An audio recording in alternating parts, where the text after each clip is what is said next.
ख़ास कर मैं मौलाना फजल रहमान साहब का शुक्रिया अदा करता हूँ कि उसने जितनी हिकमत और बहादुरी से इस हालात का मुकाबला किया। और मैं महमूद जगज़ई साहब और आईन पाकिस्तान की लीडरशिप के बाद शुक्रिया अदा करता हूँ। जनाब स्पीकर, ख्वाजा आसफ साहब ने बड़ी एक तरीके से अपनी नुक्ता नज़र जो है ना सामने रखा। मैं पूछना चाहता हूँ, लॉ मिनिस्टर साहब बैठे हैं, ये खुद फरमा रहे थे कि मेरे पास कोई डॉक्यूमेंट्स नहीं है। ये कमेटी की रिपोर्ट के मुताबिक अगर लॉ मिनिस्टर के पास पता नहीं, अगर हुकूमत के नुमाइंदों के पास पता नहीं, तो ये बताएं कि ये ड्राफ्ट और ये नुस्खा कहां से आया, ये केमिया कहां से आया, और ये बताएं। मुझे सबसे ज्यादा अफसोस जो है, मुझे सबसे ज्यादा अफसोस पीपल पार्टी पे और खासकर बिलावल भुट्टो साहब पे है कि इनको सारा इल्म है, सारा उसके पास पूरा ड्राफ्ट था, पूरा ड्राफ्ट 56 अमेंडमेंट्स इंट्रोड्यूस की गई थी।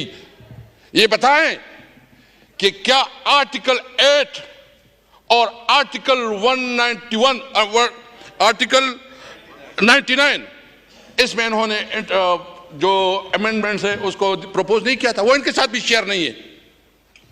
ये तो बुनियादी शहरी हुकूक को भी सलब करना चाहते हैं। और मुझे ये बताएं कि अगर इतना कीमती नुस्खा था, देखो हम क्या कोई इस मुल्क के दुश्मन है? हम चाहते हैं कि इस मुल्क रिफॉर्म आए, मुल्क लोगों को जो है ना सहूलत मिले, अदालती जुडिशल रिफॉर्म आए। हमने पहले भी इस पे बात की। हम चाहते हैं अगर अमेंडमेंट लानी है तो बिल्कुल लाए, बेशक लाए, डिस्कस करें, डिबेट करें। ये आईनी अमेंडमेंट, ये पूरा जो 25 करोड़ अवाम है, ऑल सेगमेंट ऑफ लाइफ, सबके ऊपर असरअंदाज होता है। तो ये बताएं कि क्या रात के तारीकी में, सैटरडे और संडे छुट्टियों में चोरी की तरह डाकाज़नी करती हुई ये अमेंडमेंट पास करने होते हैं? क्या असेंबली, अच्छा इस असेंबली की कोई रूल्स है स्पीकर साहब के? नहीं है। आपने जब इस किस्म की कानून साजी करनी है, आप समझते हैं कि वो बहुत बेहतर प्रपोजल है, तो सबसे पहले उसको पब्लिक करें। इस पे जो है ना आप उसके ऊपर तमाम जो है ना बार एसोसिएशन को इत्तेमाद मिले, उसके ऊपर तमाम सेगमेंट ऑफ लाइफ को इत्तेमाद मिले, उसके ऊपर असेंबली में डिबेट करवाएं। और अगर इस तरह चोरी चुपके से कोई कानून साजी होती है तो उसको चोरी कहा जाता है, कानून साजी नहीं कही जा सकती। ये बिल्कुल डाकाज़नी थी। मैं अभी स्पीकर साहब जिसके साथ ये मोहब्बत रखते थे कुछ, अच्छा इंटरेस्टिंग बात यह है कि ये मुख्तलिफ लोगों को मुख्तलिफ नुस्खे देते थे कि अच्छा ये नुस्खा है, दूसरों का कहता कि ये नुस्खा है। ये अपने ऊपर भी आपस में भी इसका इत्तेमाद नहीं था, ड्रामाबाजी चल रही थी। यानी गुज़िश्ता 24 घंटे में जितना झूठ बोला गया, ये तारीख का बदतरीन झूठ था। आप समझते हैं? और आप क्या समझते हैं? आप क्या समझते हैं? देखें, इन्होंने जोर और ज़र से, यानी एक तो हम समझते हैं कि इस पार्लियामेंट के पास वो अखलाकी अथॉरिटी नहीं है, क्योंकि पार्लियामेंट 47 की पैदावार है। ये पार्लियामेंट 47 अगर फिर भी करना है तो ये मेरे बताए जो हमारे 6-7 लोगों को उन्होंने अगवा किया है, किडनैप किया है, पंजाब हाउस में सो रखा है, ये कानून साजी होती है? ये कानून साजी होती है? ये कानून साजी के नाम पे इस पार्लियामेंट के चेहरे पे बदतरीन धब्बा है। ये नहीं है कानून साजी। मैं देखें, ये कहते हैं और क्या स्पीकर साहब, देखें मैं आपको बताऊं, मैं सबका एहतराम करता हूं, सबका रिस्पेक्ट करता हूं, किसी की दिल आज़ारी नहीं करता। खुदा की कसम, मैं गुज़िश्ता 24 घंटों में सोच रहा था कि इस तरह जिल्लत से और इस तरह जोर और जुल्म से अगर कानून साजी होती है तो मैं समझ रहा था कि हमारे लिए मौत बेहतर है। इस तरह पार्लियामेंट में बैठना जो है वो बेहतर नहीं है। जो टिप जिस तरह ये पार्लियामेंट है ना, अपने आप कहते हैं आपको कोई डंडा दिखाता है और आपको कोई कहता है सीधा हो जाओ। ये बड़ी बड़ी पार्टियां इसलिए होती है कि एक डंडी के जोर पर चलते हैं और ये लेट जाते हैं। मुझे बहुत अफसोस है। मैं समझता हूं जो कमेटी बनी है, हमने उस कमेटी को बहुत आपके एडवाइस पे, क्योंकि आपने एक इनिशिएटिव लिया, हम उस कमेटी में शामिल हुई और हम इस कमेटी को आगे बढ़ाना चाहते हैं। और उस कमेटी में हम चाहते हैं कि जो असेंबली की रूल्स रेगुलेशन है, इस पार्लियामेंट का हमारे जो हम पांच बुनियादी चीजें चाहते हैं और उस पर बात करना चाहते हैं। नंबर 1, सुप्रीमेसी ऑफ कॉन्स्टिट्यूशन, आइन की बालादस्ती। नंबर 2, आजाद अदलिया कि अदलिया के अंदर कोई इंटरप्रेशन हो, अगर इस किस्म की कोई तजावीज़ है तो बिल्कुल हम वेलकम करेंगे। हम चाहते इस पार्लियामेंट को मजबूत करो। अगर पार्लियामेंट की मजबूती पे कोई तजावीज़ है, सबसे पहले हम होंगे इसके ऊपर। हम चाहते हैं, हम रूल ऑफ लॉ चाहते हैं, हम कानून को हुक्मरानी चाहते हैं। अगर कोई इस किस्म के प्रपोजल है तो वेलकम। ये चोरों की तरह रात की तारीकी में अगर आप कानून साजी करते हैं तो इस कानून साजी को न मानेंगे और उसके खिलाफ जाएंगे और उसके खिलाफ जंग करेंगे। मैं तमाम बार एसोसिएशन से कहता हूं, तारड़ साहब आपने एक मैं बहुत एहतराम है आपके लिए, बहुत एहतराम है। आप जो है ना, आपने बड़ा अपनी लॉयर कम्युनिटी में आपका एक तारीख रहा है। जो कुछ आप कर रहे थे, आपकी जमीर आपको इजाजत दे रहा था? जो कुछ आप कर रहे थे, आपने जो पूरी स्ट्रगल की है, उस स्ट्रगल की नफी नहीं है।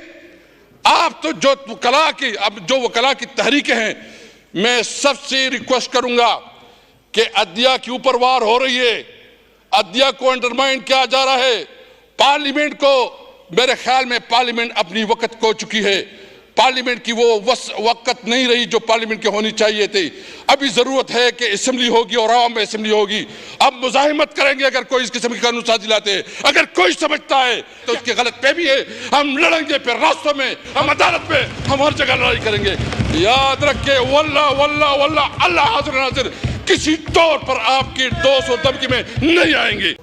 मुझे आज इस बात पे बहुत अफसोस है कि जिस तरह इस पार्लियामेंट की बेतौकीरी की गई और इस पार्लियामेंट को एक रबर स्टैम्प के तौर पर इस्तेमाल करने की कोशिश की गई और जिस तरह इस पार्लियामेंट को एक मजाक बनाया गया, मैं उसकी मजम्मत भी करता हूँ और अफसोस भी करता हूँ।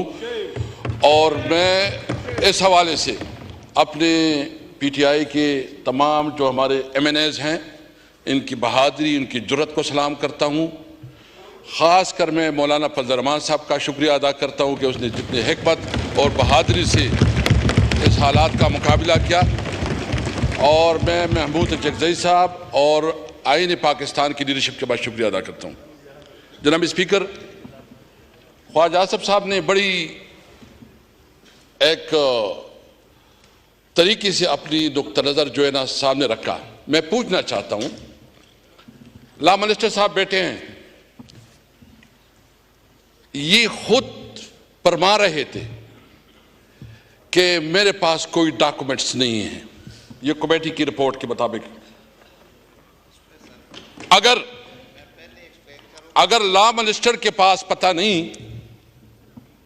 अगर हुकूमत के नुमाइंदों के पास पता नहीं, तो ये बताएं कि ये ड्राफ्ट और ये नुस्खा कहां से आया, ये केमिया कहां से आया।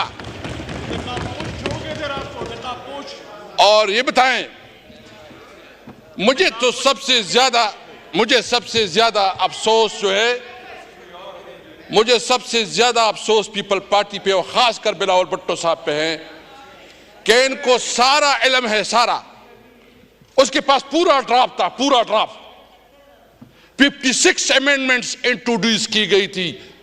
ये बताएं कि क्या आर्टिकल 8 और आर्टिकल 191 आर्टिकल 99 इसमें इन्होंने जो अमेंडमेंट्स है उसको प्रपोज नहीं किया था, वो इनके साथ भी शेयर नहीं है। ये तो बुनियादी शहरी हुकूक को भी सलब करना चाहते हैं। और मुझे ये बताएं कि अगर इतना कीमती नुस्खा था, देखो हम क्या कोई इस मुल्क के दुश्मन हैं?